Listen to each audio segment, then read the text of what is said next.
Today, let us discuss something about brilliance of diamond and what is the role of TIR. And does this TIR occur from the top surface or from the bottom surface? बहुत से बच्चों से जब पूछा जाता है कि diamond इतना ब्रिलियंट क्यों है, TIR उन्हें पता होता है, बट वो कहते हैं कि रे जो डायमंड में घुस गई वो अंदर ही घूमती रहती है, इसलिए चमकती रहती है। ऐसा कुछ नहीं है। अगर वो बाहर ही नहीं निकलेगी तो डायमंड डल नजर आएगा। देखो, हम किस तरह से इस चीज को एक्सप्लेन करें। तो आज का जो हमारा टॉपिक रहेगा दैट विल बी डायमंड।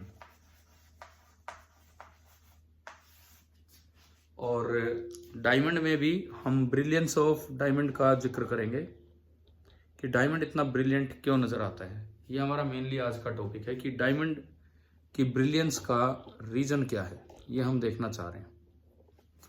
देखो, मान लीजिए मैं यहाँ पे आर्टिफिशियल डायमंड की बात कर रहा हूँ। नेचुरल डायमंड इतना ब्राइट नहीं होता है। हम आर्टिफिशियल डायमंड, जो बनाया गया डायमंड है, उसकी हम बात कर रहे हैं। नॉर्मली क्या होता है, देखो ये डायमंड की टॉप सरफेस, इस तरह की कुछ कटिंग वगैरह रहती है, कोने से निकले रहते हैं, इस तरह का कुछ डायमंड पीस है। ये नेचुरल डायमंड नहीं है, स्पेशल कटर से कट करके बनाया गया है। इवन डल लाइट में भी डायमंड ब्रिलियंट नजर आता है, ब्राइट नजर आता है। इसका रीजन सुने। सपोज ये कोई ऑब्जर्वर है जो डायमंड की तरफ देख रहा है, इसकी आंखें खुली रहेगी डायमंड देखकर, और मैं कहता हूं कि बाहर से कोई लाइट आती है। ये वो लाइट यहां पे इंसिडेंट हुई।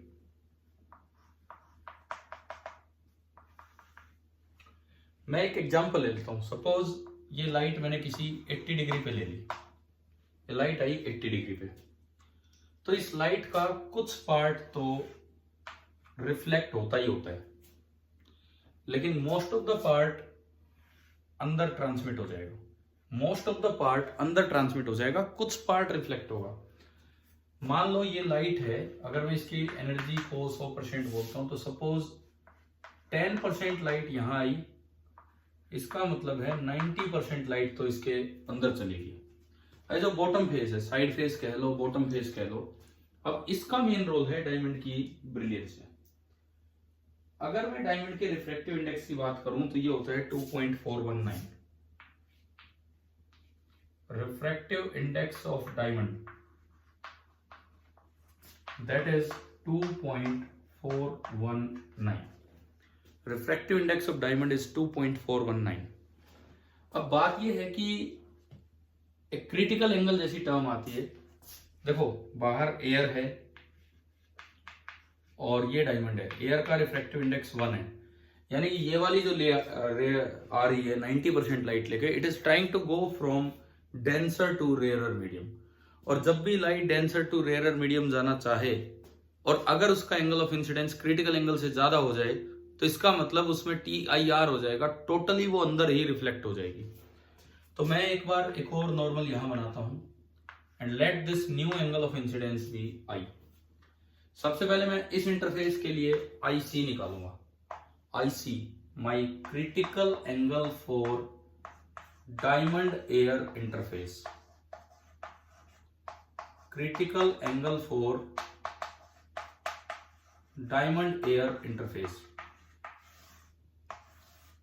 किसी भी सरफेस के लिए जो क्रिटिकल एंगल होता है IC, that is sine inverse of n rarer upon n denser, या mu rarer upon mu denser भी बोल सकते हो। ये हमने यहां वैल्यू पुट की, sine inverse of 1 upon, and now the n denser is 2.419। Sine inverse of 1 upon 2.419। अगर मैं इसको कैलकुलेट करूं, sine inverse of 1 upon this, ये वैल्यू निकल के आती है 0.413। Sine inverse of 0.413। और अगर हम इसका साइन इनवर्स की वैल्यू लिखें तो ये होता है 24.418 degree. This is 24.418 degree. Now this is the critical angle for diamond air interface. Diamond air interface के लिए ये आपका क्रिटिकल एंगल होता है। अब इसके बाद सवाल ये है कि अगर इस आई को मैं कैलकुलेट करूं तो ये कितना होगा, और अगर आई आईसी से ज्यादा हो गया तो TIR हो जाना है। आई कैलकुलेट करने के लिए पहले मुझे यहां वाला आर चाहिए, और उसके लिए मैं इसमें स्नेल्स लॉ लगाऊं। तो यहां पे इक्वेशन बनेगी 1 into sine 80 degree is equal to N diamond 2.419 into sine R.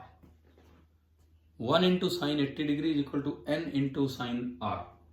Sine 80 degree होता है 0.9848, 0.9848, और उधर से मैं 2.419 को नीचे ले आया, and this is equal to sine are.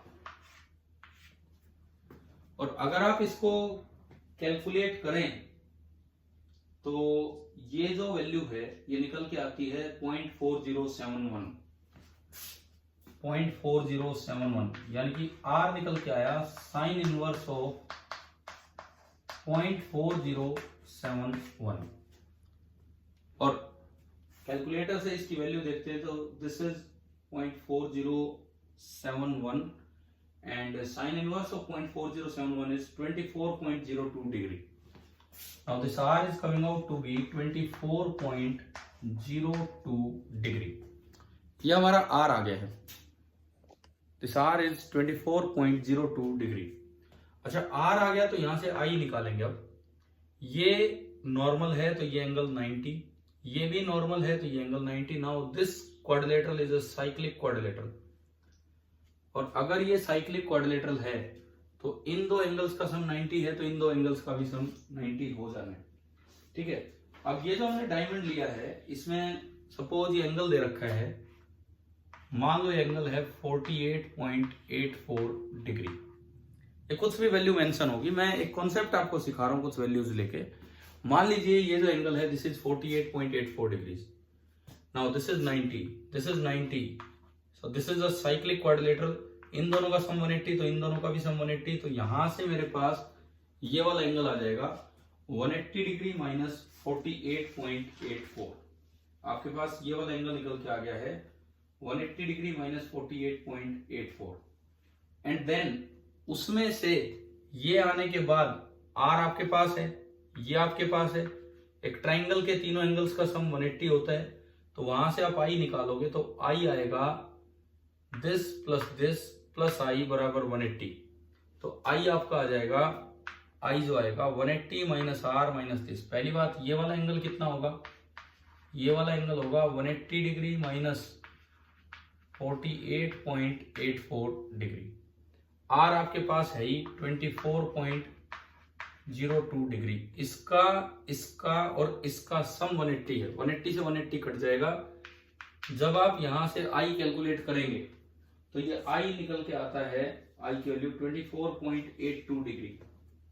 यहां से जब आप ये आई कैलकुलेट करेंगे so it is coming out to be 24.82 degree. अब देखो ये आई क्रिटिकल एंगल से ज्यादा है कि कम है। Now this I is critical angle was 24.4 and this is 24.8. It means this I is greater than the critical angle required, and ray is going from denser to rarer, so it will undergo TIR. It will undergo TIR मतलब total की total 90% light अंदर ही रह गई। और इस तरह से multiple TIR होते हैं। फिर एक TIR यहां होगा और ये लाइट यहीं चली जाएगी पूरी 90%। फिर एक TIR यहां होगा और ये जो लाइट है इसी एंगल पे यूं निकल आएगी। उसके बाद क्या होता है, फ्लैट फेस की जब बारी आती है, ये मैंने नॉर्मल बनाया, फ्लैट फेस की जब बारी आती है तो यहां पे आई जो होता है that becomes less than IC, और अगर आई लेस देन IC है तो ये वाली रे away from the normal bend होके और इधर आ जाएगी, और ऑलमोस्ट 90% लाइट, थोड़ी बहुत कहीं एब्जॉर्ब हुई तो हुई, ऑलमोस्ट बची हुई 90% लाइट भी आंख में आ गई। मतलब जितनी लाइट इस पे पड़ी थी सारी की सारी लाइट हमारी आंख पे आ गई। इसका मतलब डिम लाइट में भी डायमंड ब्रिलियंट है। लेकिन इसके लिए रेस्पॉन्सिबल कौन है, TIR फ्रॉम टॉप सरफेस या total internal reflection from bottom surfaces? तो आंसर रहेगा total internal reflection from bottom surface. और ऐसा कुछ भी नहीं है कि रे अंदर फंस गई इसलिए बहुत चमकीला है। अंदर फंसी हुई रे चमक नहीं दे सकती, वो सारी की सारी रे साइड फेस से निकलने की बजाय कहां गई, हमारी आंख में। तो आई थिंक ये कॉन्सेप्ट समझ आ गया होगा। अब अगली क्लास में डायमंड से ही रिलेटेड एक और छोटा सा कॉन्सेप्ट आपको बताएंगे कि अगर डायमंड डल दिख रहा है तो साइड फेस को साफ करना चाहिए या टॉप फेस को, using some numerical values. Thank you.